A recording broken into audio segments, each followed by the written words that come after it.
with love again from Africa and some creepy videos combined with poor English. This is the mask used in that crime. It has been sitting at my desk now for about a week, freaking everyone out. The whole newsroom's been yeah, I talking mean, about it's really, it's unbelievably lifelike. And the poor guy who just happened to look like it did nothing wrong. My name is Jonna Mendez, and I was chief of disguise at the CIA. Light disguise can be something as simple as a wig, maybe some facial hair, maybe some glasses, not a big deal. The other extreme is advanced disguise that you would use for up close and personal for an extended period of time, or the person you were talking to would have no idea that you were not in true face.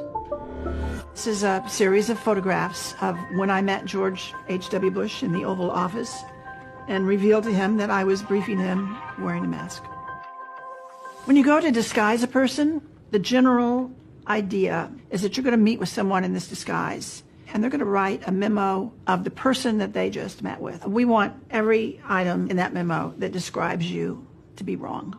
If we're looking at a man and we want to change the way he looks, start at the top, and the first thing that comes up is hair. What's he got and what do you want to do with it? If he has curly hair, you want to go straight. If he has dark hair, you might want to go light. If he's young, you might want to throw in some gray. If he's old, you might want to cover up the gray. Do you present with facial hair? If you don't, maybe we're going to give you some. We can change actually the shape of your face with the dental facade. This piece is called a plumper because it increases the plumpness of your gums. And when it does that, it changes the profile of your face. We very often discover that older looking men are considered less threatening than younger looking men. So we like to age a person. With women, you have a broader range of what you can do. You also have one extra step. You could turn a woman into a man. I would mention This is that it's almost witchcraft. impossible to turn a man into Modern a woman. witchcraft. What we do is always additive. We can make you taller, we can make you heavier, we can make you older. We can't go the other direction. You want to be the person that gets on the elevator and then gets off, and nobody really remembers that you were even there. That is a design goal at the disguise labs at CIA. We show you That's surveillance real. photos like these all the time, and maybe you recognize the person in the video, but your eyes can deceive you even about your own child. Yeah, that's really true. And tonight, we actually show you a stunning local case that will make you scratch your head a little bit and wonder if what you just saw was indeed real. And it also illuminates what prosecutors say is a real problem. Eyewitness accounts. They say they're so unreliable, they may just be the worst kind of evidence. In 2010, he held up multiple tri-state banks, and the surveillance video hit probably every newscast in Cincinnati. It's something you would see in a Hollywood movie. I don't think any of us has seen anybody do anything like this. Talks about killing cops. This is the bank robber. We believe to be an African-American male. Hamilton County prosecutor Joe Dieter says people were convinced they knew this guy. We had it on video. They pointed at the same guy, the same house. They were sure it was this man. We put out a Crime Stoppers tip, and we got about 5 or 6, 7 phone calls. I know that guy. He lives on this street. He lives in this particular house. And when the detectives went to that house, they knocked on the door. His mom answered it. She said, "I know why you're here. I just saw on television my son robbing a bank." This is that woman's son. Take a look. He looks incredibly like the guy in the surveillance video. Police took the son, whose identity we were not given, into custody. Then they got a call from another woman who said they had the wrong guy, that it was her boyfriend who robbed the bank, and this is her boyfriend, Conrad Zerdiak.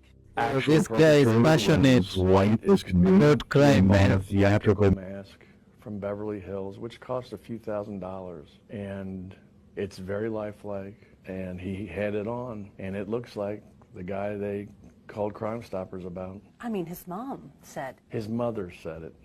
he did it. He did it. It looked just like her son. Sunglasses covered Zerdiak's blue eyes. Gloves covered his hands. That just tells you don't believe what you see all the time, because you could be dead wrong.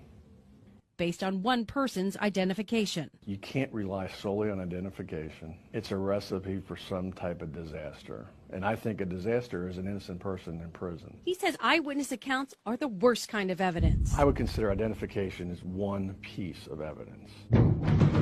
it should never be the only piece of evidence. This is the mask used in that crime. It has been sitting at my desk now for about a week, freaking everyone out. The whole newsroom's been yeah, I talking mean, about it's really, it's unbelievably lifelike. And the poor guy who just happened to look like it did nothing wrong, absolutely nothing wrong. But this thing, you can look him up. You can buy him several $100s, thousands of dollars. And there are several cases actually across the country where it is thought that people are using these types of masks, Hollywood masks, to get away with crimes. Yeah, it's absolutely. really I'll remarkable. attest to the creepy part. I'll It tell you does. that. It sure much. is. Very But realistic. It does also question, like, you got to question what you see. Did you really see that? His mom thought it was Yeah, him, and about it that. wasn't. Disguise isn't just all about the facial oval. It's about how you dress, how you present yourself in a public environment.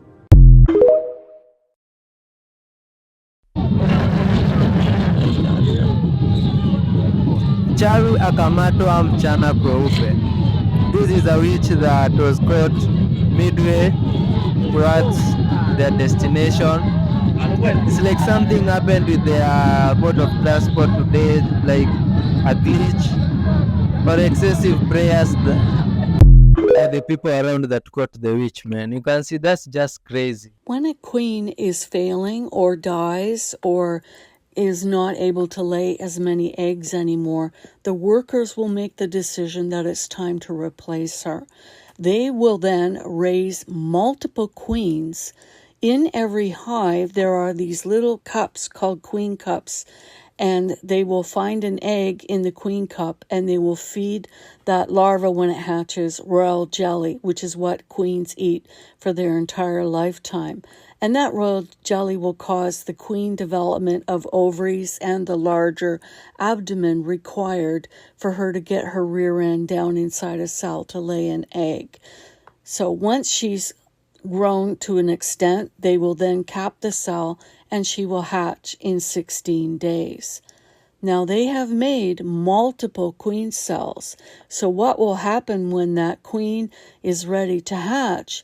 Science has discovered recently that the bees will prevent all the queens from hatching at the same time, because if two queens meet, they will fight to the death. So, and the workers know this, so they will actually chew the end of the cell, but they won't let the queen be released until it's done in a planned, timed event. So the first queen they will allow to hatch, and once she's out, she will begin to pip. And I'm going to make the sound for you. Don't laugh at me. Beep, beep, beep, beep, beep, beep, beep, beep, beep, beep, beep, beep, beep. That's what the pipping sounds like. And it is that loud. You can even hear it when you're outside the hive without even putting your ear on the hive to listen. That sound originally was thought to be a war cry to the other queen saying, come on, I'm ready to fight to the death because I want to be queen. But in 2020 in the UK, they did studies using special equipment that could listen to the vibrations that were being released by the bees. And that's when they learned that the pipping that the queen makes once she's released from her cell is actually to the workers, letting them know she's released from her cell and she's ready to go.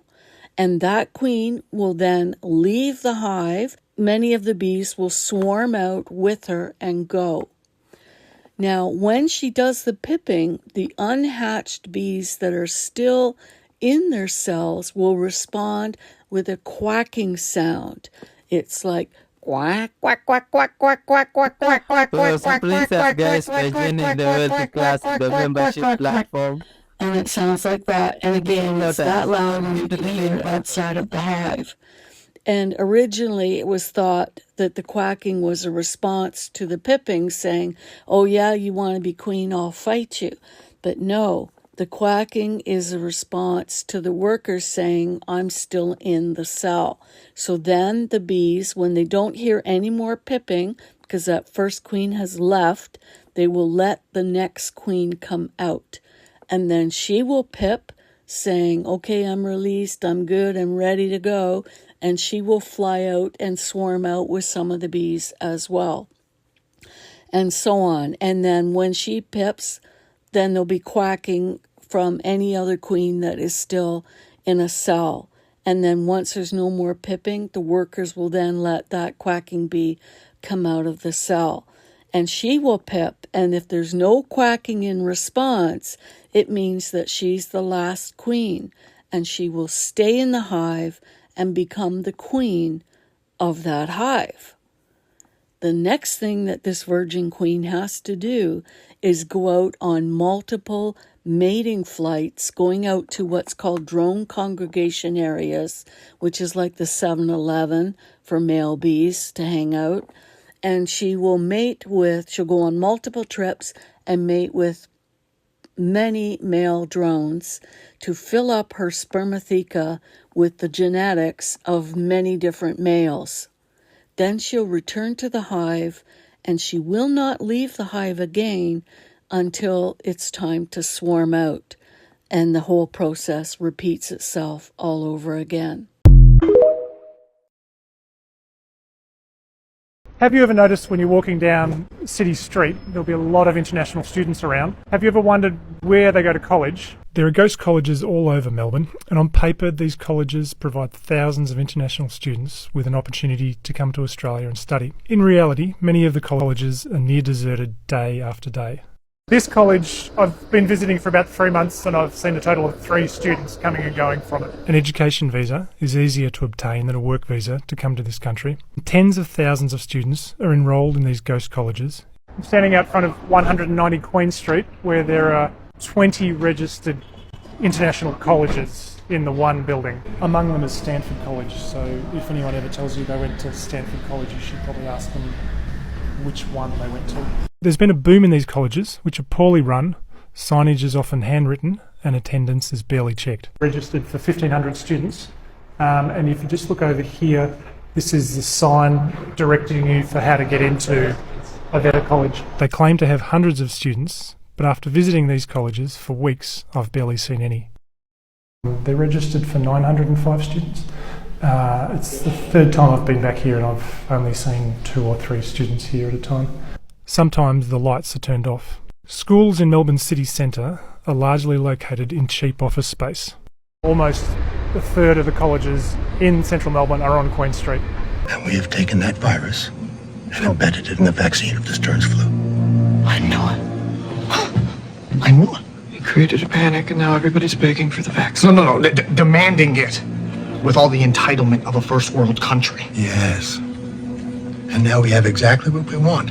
Hundreds of millions of Americans lining up, offering us their arms, and letting us give them our creation. I'm pretty sure when every vaccinated person starts dying, they'll trace it back to you, undetectable virus or not. You've all been very busy. You're all very sharp. Are you sure none of you would like to come and work for me? No? Right, how's it a cure? You're killing people. I told you it does not kill. That was the amazing epiphany we had. We didn't have to kill to accomplish our goal. We intend to stop human reproduction for 3 generations. The busy, endless global assembly line of babies will grind to a halt. You're sterilizing people? Uh-huh. In the first 5 years, we'll start to see major birth rate declines as teenagers vaccinated today hit their childbearing years.